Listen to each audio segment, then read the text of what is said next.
The bombing was ultimately an act of extremist political violence made possible through dehumanization. The journey to such an act begins with thoughts.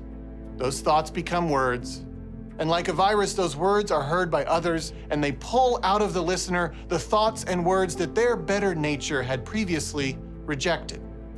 Soon, one carrier becomes many, and an ecosystem is created where ideas once considered absurd are treated with credibility. Blowing up an office building full of civilians and children requires someone to walk down that dark path. It's a path humanity has walked down too many times before. It is a path of dehumanization.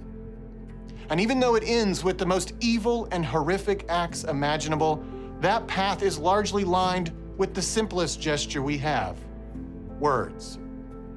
And if you are not hearing those echoes again in our current political discourse, I ask you to listen harder. Evil acts like the one that occurred behind me depend on the triumph of dehumanization.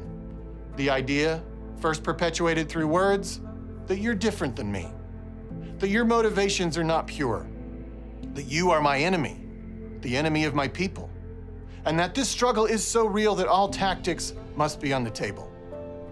To accept such dehumanization and to reject all the things that we share in common, the reality that we all love, we all have families, we're all seeking virtually the same outcome, requires a remarkable amount of delusion.